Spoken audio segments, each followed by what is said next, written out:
Assalamualaikum and good day everyone. So this is chapter 4 part 2. We're going to learn about the microbes in extreme environment. So let's see the definition of the term extremophiles. So extremophiles, from the if we break them into two word, is extreme and phile. So I think by now you should know that phile, it means love, so loving, so dia suka. So for extreme, meaning that those organisms or microorganisms, they love the extreme condition or extreme environment. And we're talking about the radiation, such high radiation. We're talking about the pressure, high or a very high or a very low pressure. Then we're talking about the pH, light, heat, the cold, and also the dryness. So for the extremophiles, most of them usually they are the prokaryotes. Prokaryotes. So mainly they are the archaea or the bacteria, but there are some eukaryotic microorganisms as well. They are extremophiles. So basically the definition of the extremophiles are the organisms that can live in extreme conditions. So basically for extremophiles, they possess these extremozymes. So if we don't know what that word is, then we can try to break them into two. So extreme meaning extreme, and the zyme, it means it comes from the enzyme. So those extremophiles who possess the extremozymes, it means that they have the enzymes that can work under extreme condition. And we know that the function of the enzyme is to catalyze the chemical reactions for the processes in the microorganisms. These are some of the examples for the extremophiles, microorganisms that can live and survive under extreme environment. Let's see few types of the extremophiles. So first one is the halophile. So halophile, halo, it means salt. So all the halophiles, they can and they love to live in extremely high salt condition. The second one is radiophile. So from the name itself, radio, it means with the radiation. So the radiophiles organisms or microorganisms, they can survive and they live in a condition or an environment with high levels of radiation. The third one is xerophile. So zero, it means something very dry. So xerophiles are the organisms that can live or survive in the extreme dry condition. Fourth one is the psychrophile. So psychro, it means very cold, very low temperature. Fifth one is thermophile. So thermo, it means something with heat. So with high temperature. The sixth one is the barophile. So barophile, it means with the equipment to measure the pressure. For example, the barometer, so it means with the pressure. Seventh one is the alkalifile. So from the word, from the term, from the name itself, we know that these are the organisms that can survive in high alkaline environment. And the last one is the opposite of the alkaline, which is the acidic environments, which we call them as acidophile. So in the next few slides, we're going to have a look at each of these types, and we'll see the adaptation of those organisms that enable them to survive and to adapt in those extreme conditions. So the first one is the thermophile. So again, thermo, something to do with heat. So for those thermophiles, they can survive in high temperature between 45 degrees Celsius to 80 degrees Celsius. So it is almost a boiling point, because usually for bacteria, they can live in our body temperature.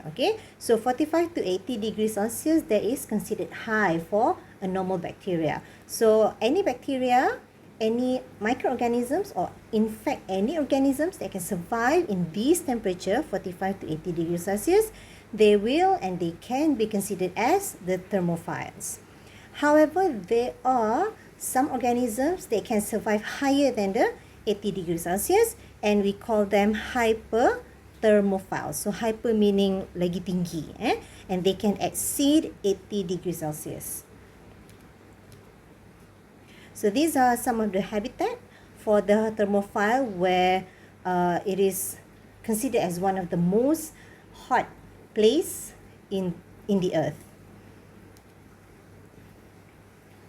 Some of the adaptation of those thermophiles are they have a very specialized cell membrane layer, and they have a more saturated and straight chain of the fatty acid. So this cell membrane layer with these saturated and straight chain fatty acids, they help them in conserving the energy so that they can live in the extreme heat condition. Also, they produce thermophilic enzymes. So those are the enzymes that can also live in the high temperature condition, so that the enzymes can survive, and the enzymes can help with the chemical reaction, to catalyze the chemical reaction. Now the next one is the psychrophiles. So psychro, it means that low temperature.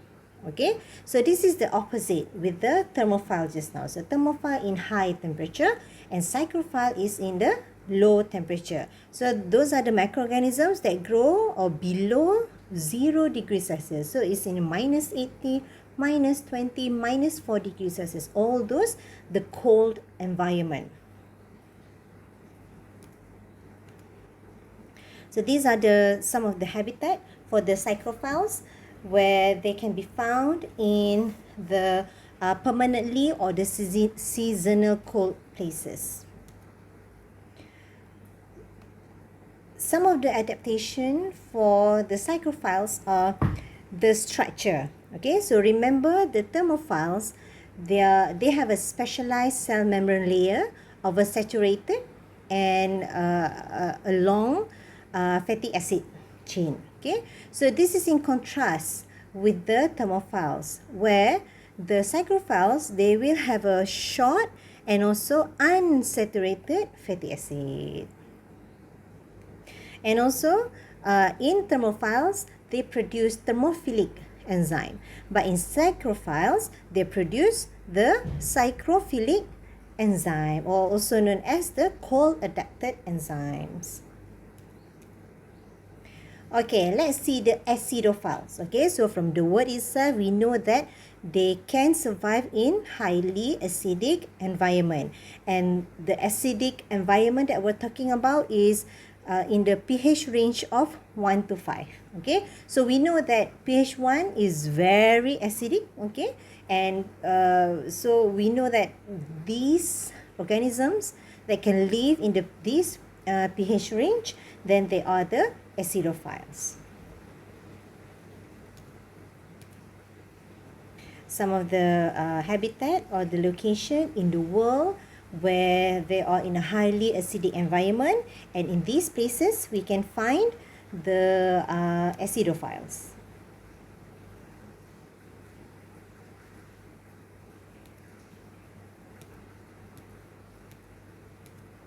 Okay, so this is the adaptation for the acidophiles, and when we talk about acid, we talk about pH, and when we talk about pH, it's about the proton, the presence of the proton. Okay, so for acidophiles, their adaptation of the membrane is they are impermeable to protons. So it means that they won't allow any protons to enter the cell anymore, because they already have enough proton so that they can survive in that condition. Because in acidic environment, meaning that they have a lot of proton and ions. Okay, so if they allow proton ions into the cells, then the cell won't won't be able to retain the structure and they will burst and die. So besides having the membrane impermeable to protons, they also have the transporter to actively pumping out excess proton. Okay, so this is to balance their proton level in the cell. Okay, so in comparison to the acidophiles is the alkalifile. Okay, so alkali, from the name itself, we know that it is in the pH alkaline. So pH 10 to 12 is the normal pH for alkaline, but it is still considered as high alkaline. Okay, so there are two types of alkaliphiles. So the first one is the facultative alkaliphiles and the second one is the obligate alkaliphiles. And the difference between these two categories of the alkaliphiles is the pH that they can grow and the pH that they can't grow. So for the facultative, the optimum pH is pH 10 or above, but also in neutral pH, they can also grow well. But for obligate, the optimal is at pH 10. But if you go lower than that, pH 9, 8, 7, and 6, and so forth, they can't grow. So example of the location where the alkaliphiles can be found. Okay, so these are the adaptation. And remember, in the acidophiles, yeah, so they have a membrane with no permeability for proton, okay, because they don't want proton to go into the cell. But for alkaliphiles, it is the opposite. They will allow, okay, but very low amount of the protons. Okay, so they still allow but very low amount. Next one is barophile. Okay, so remember, barophile is the pressure. And when we talk about pressure, we know that pressure, usually we will hear about a high pressure environment where we are in a deep sea, or maybe if we are on top of the mountain. Okay, so in this case, we look at the organisms that can survive in the high pressure environments in the deep sea habitat. So there are a few categories: barotolerant, where they live in the 100 to 500 atm atmosphere, or barophilic, it is deeper, so that's why the pressure is higher, 400 to 500 atm. Or the third category is the extreme barophilic, where they are really deep into the sea and the pressure is really higher than 500 atm, and they can still survive. So that's why they are called extreme barophilic. So example of the barophilic, and the adaptation is they change all those protein function, their protein conformation in their body, so that they can survive the high pressure environment. Okay, halophile. Okay, halophile is something to do with salt. Okay, so dia suka benda-benda yang masin. So organisms that can live in habitat with extremely high salt concentration.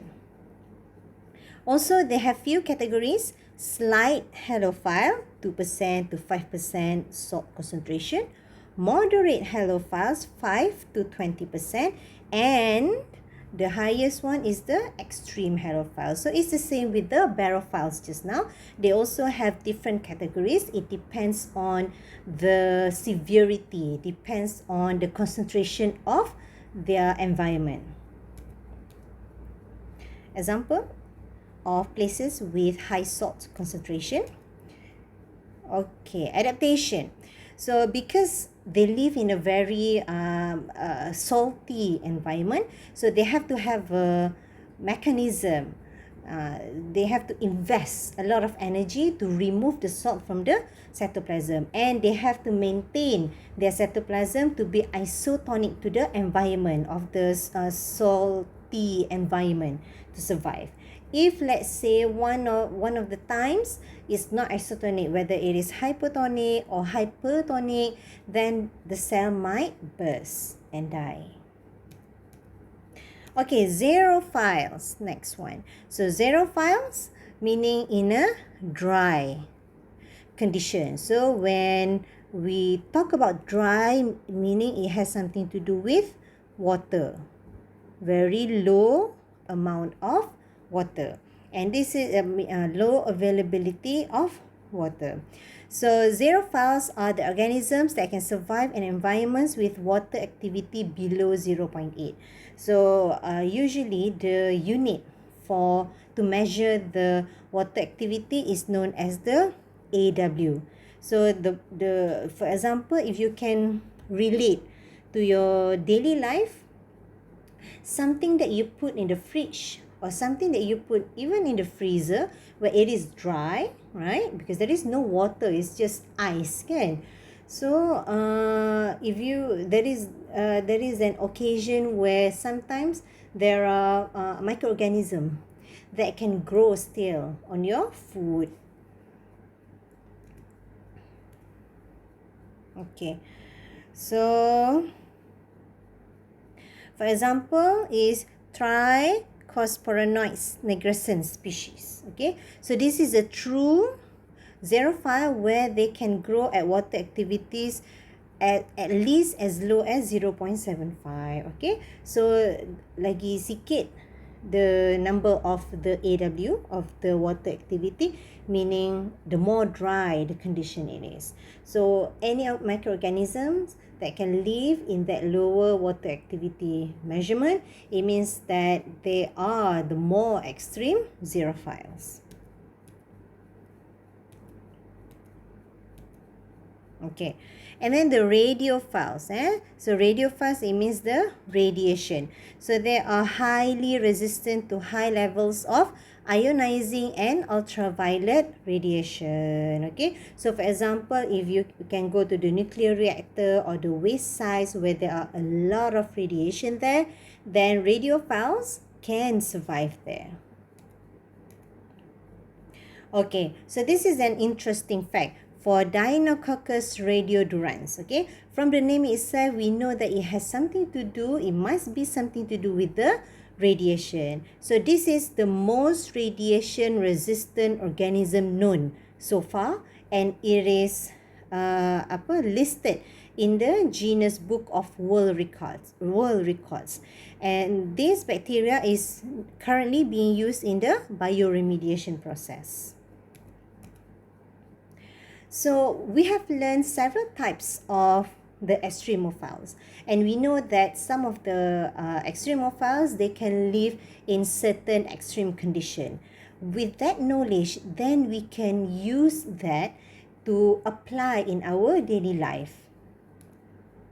So for example, in the PCR, polymerase chain reaction, so these are the two example of the extremophiles that we can use, and usually for the PCR we use the thermophiles. Okay, because in PCR during the reaction, some of the times the temperature can increase really high, so we need a thermophile. We can extract the enzymes from the thermophiles to be used in the PCR process.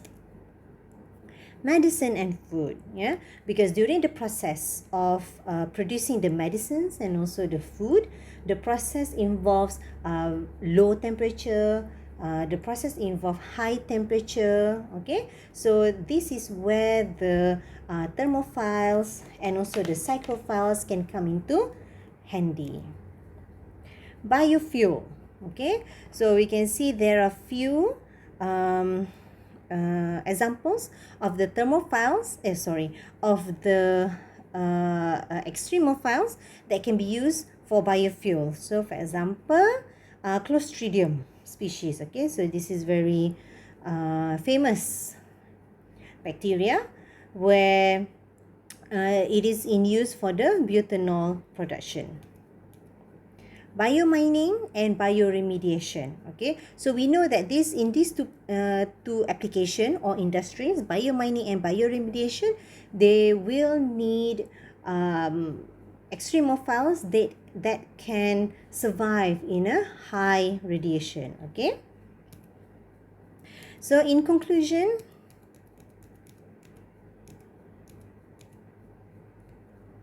okay, so in conclusion, we know that the definition of the extremophiles are the organisms that live in the extreme environment, and this is the some of the types of the extremophiles, and we know some of them referred to certain and specific extreme condition.